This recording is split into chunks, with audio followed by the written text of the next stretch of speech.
Welcome to the Fun Astrology Podcast for a new week. It's Monday, and boy, do we have a big day today in the sky. It is January 20th, 2025, and you know what that means? It is the beginning day, the natal birth chart of a new presidential administration in the United States. And boy, has this one ever been hot, right?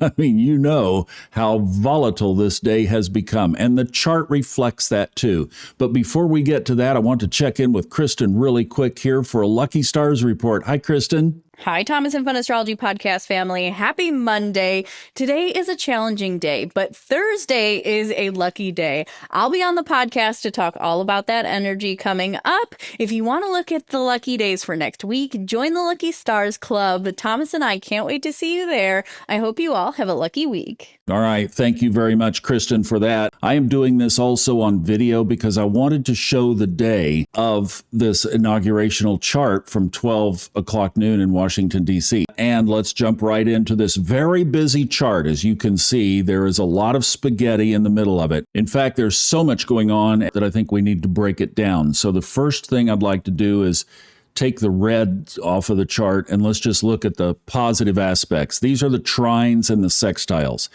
And I think that this is the upper hand of the day. So just know as we're looking through this or describing it through, I'm going to try to do this like an old baseball game on the radio, and there's a hit. And the guy would hit his pencil on the table. Let's see if we can pull this off for both audio and video. We have almost two kites in the sky, all right? You almost have to cut through it in order to see them. The only missing leg on this second one is a full-on trine from Mercury to the south node of the moon. And then what's really easy to pick out, if you just look on any chart today, you'll see a big blue or whatever color your favorite aspects are, you'll see a big rectangle. Now, the dynamic of this chart is that we have two predominant energies at play in the field, and especially at high noon in Washington, D.C., Eastern time zone, we have two different characteristics that the two energies are connected positively, and when we take a look at the negative or the shadow side, they are not connected in that chart. So here's the deal. At 12 noon in Washington, D.C., the sun is 1 degree away from Pluto. It is also 4 degrees away from the midheaven. But the midheaven, that highest point of the sun in the sky on this day, today, is in Capricorn. And Mercury is in Capricorn. And then the sun and Pluto and the part of fortune, three very powerful signatures, are all in Aquarius. What does that mean? Well, I know they've already moved the thing inside, and now what I've been hearing or seeing on Sunday is that they're talking about maybe even jockeying the position of it again. And that's something that I would agree with. And I have a little ace in the card here, ace in the hole, that I'll show you toward the end that I think a lot of people are not considering, but I'm going to throw it on the table here for discussion and observation.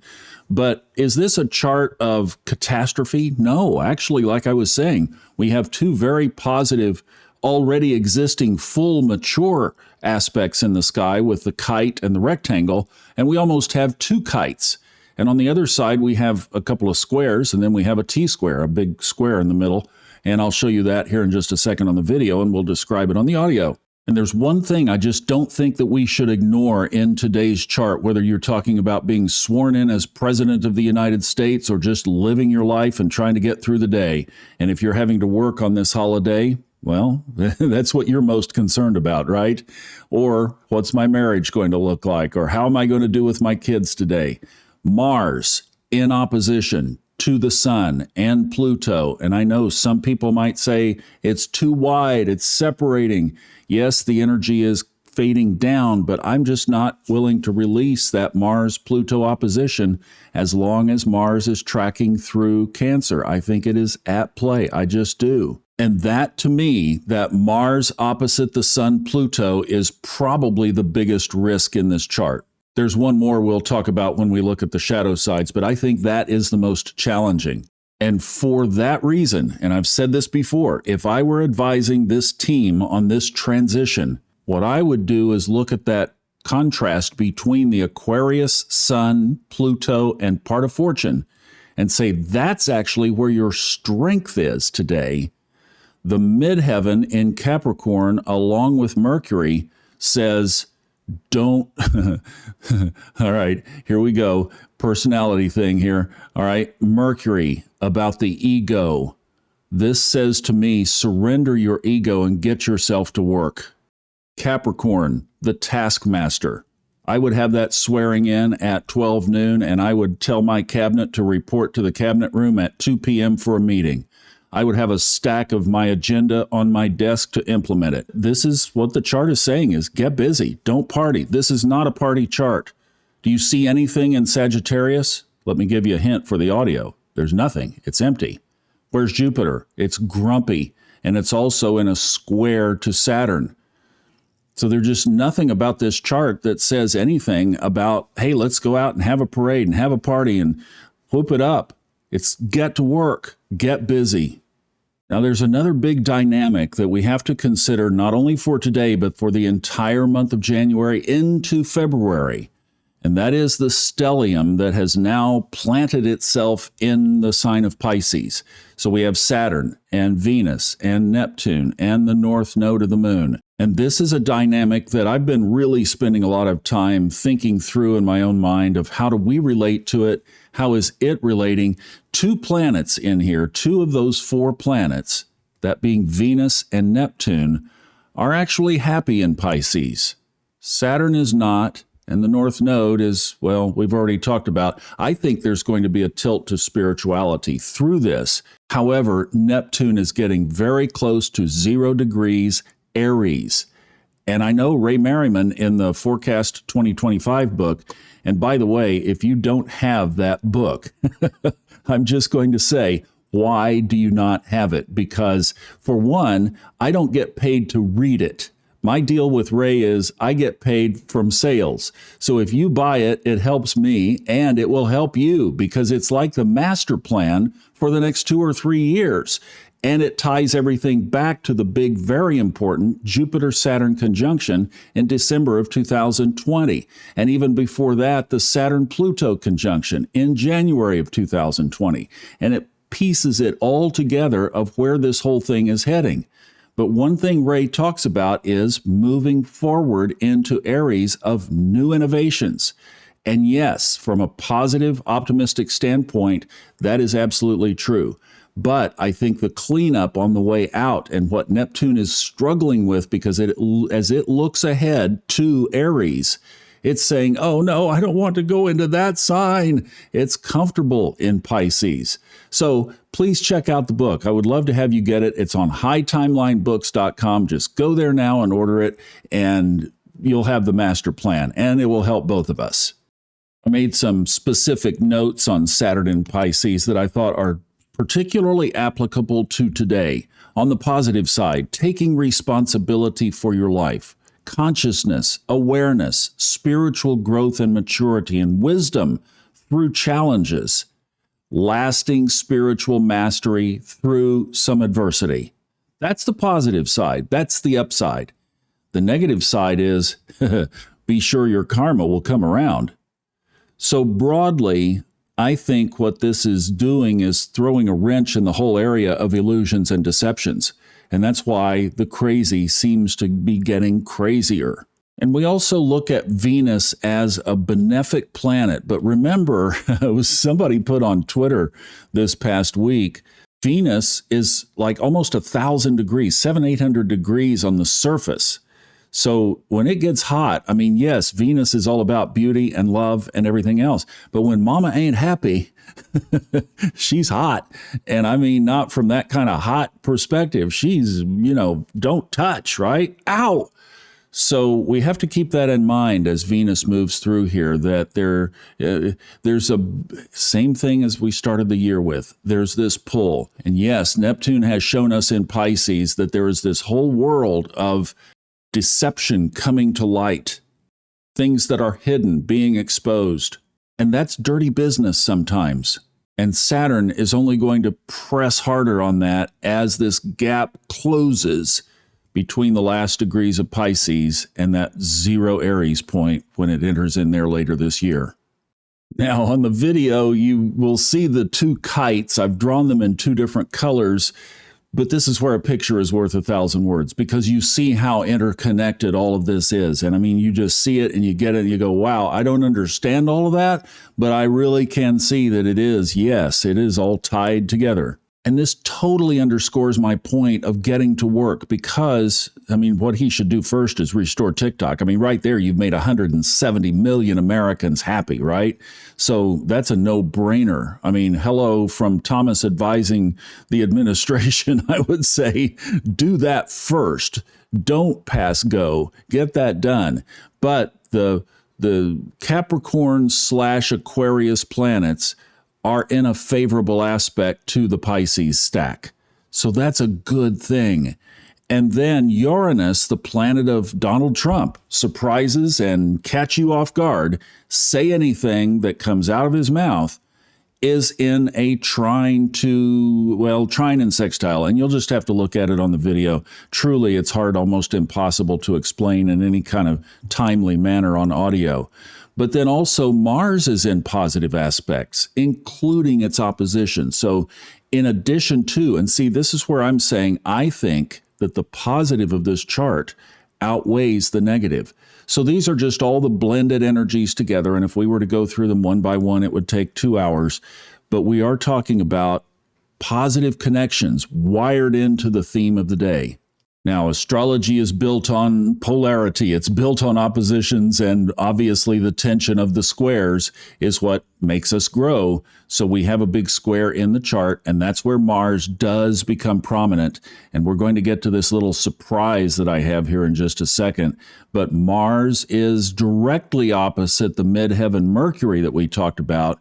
So there is that offset to, you better go get some stuff done that's positive, because there is a challenge awaiting you very closely today. And for us, that's also to say, especially when we try to put ourselves out there at the office today and we're trying to get something done, and we might have a little extra aggression to move an agenda forward or to push this particular thing. Remember, whoever starts something in a Mars retrograde loses. So you want to throttle back. You don't want to be the aggressor. The other big thing on the shadow side is Jupiter is in a square to Saturn. And that obviously is, we've been talking about it, it is the first opening square since that, here's the Forecast 2025 book coming back again. It's the first opening square since December 2020. And remember, Jupiter is not happy down here in Gemini, and it still is in retrograde, although it will be coming out of retrograde next month.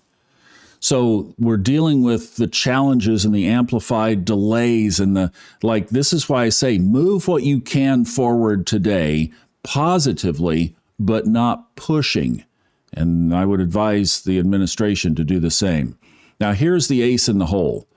I think the moon in the Via Combusta is something that we should consider and observe, all right? Robert Glasscock and I have a podcast coming out on Old Soul, New Soul on this, and he chastised me, actually, for saying we should consider this. William Lilly, in horary astrology back in the 1600s, used this as one of his criteria for judgment. In other words, you can't read a horary chart if the moon is between 15 degrees Libra and 15 degrees Scorpio. That's this area called the Via Combusta, the fiery way. And the reason I'm speaking to this is that my own moon is at 25 degrees Libra. And as I look at these characteristics and just apply it to my own life and really dig in there and connecting with my subconscious and my life and the path and everything about it, that I could say that I see these characteristics in my own life. It's an area where things are a little bit more unstable. They can be shaky. Things are harder to come by. It's a more stormy path. It can be an emotionally charged area. Some of the keywords would be instability, unpredictability. In horary, it's the moon is burned up. And I've said in my own life, I've always felt like I don't have a moon in astrology. So I would argue a little differently on this. And I think that we could at least put our attention on it and look for whether or not the moon has an influence in today. But I would disagree with Robert's position. In fact, I do disagree. I think we should look at it. Remember, I said it's not God who puts the lines there. It's we do. And who says we shouldn't consider it, especially when things like this are taking place, or to observe it in your natal chart and say, how has that worked for you? Because the last part of Libra is the part of shaking up the balance in order to initiate the Scorpio transformation. And that's the idea of the fiery way. So an application to a day like today on a national scale is obviously reflective of the polarity that we know is already built into the system. As above, so below? Well, yes, and here it is. Could it also mean the trigger of some kind of an event? Well, the moon is an ultimate trigger planet. So is Mercury. So is Mars. And as you can clearly see in the video, those three are tied together in what is called a T-square. So yes, I mean, this is where I say there is tension in this chart. And yet, I think ultimately the good in this chart, the positive aspects, outweigh the challenges. And that's the way it is. I mean, we have the challenges, we have the pull, and we have the offsetting for a purpose, for a reason. And there is a lot of good juice in the day today. So if we can remember the shadow parts, we can remember those hot spots, today is not a day to really be pushy in our own lives. Now, if I were him, I would be pushy. I would get started, but I would get started from a Capricorn Saturn kind of perspective. I would be methodical. I would not be trying to just throw so much stuff out there. I would be surgical with what I did today. And maybe that's a good way to look at it, is be surgical on the positive side of your agenda, not pushy. And if you are, somebody attacks you, or if you have a conflict or a challenge, pull back from it. Don't be the aggressor. Don't counterpunch today. Let it roll off. Come back again when the chart gets a little better. And it does. Thursday is actually a really good day. Kristin's going to be talking about it. It's a lucky stars day, and it's a really actually great offset to this energy. So that gets us started. It is a little longer here. I apologize for that, but I did want you to see everything that I'm seeing kind of as it screws together. I hope you have a great day. Liz Grace will be here tomorrow, and then I'll see you back on Wednesday. Thanks so much for listening and watching. Have a great day. Bye-bye.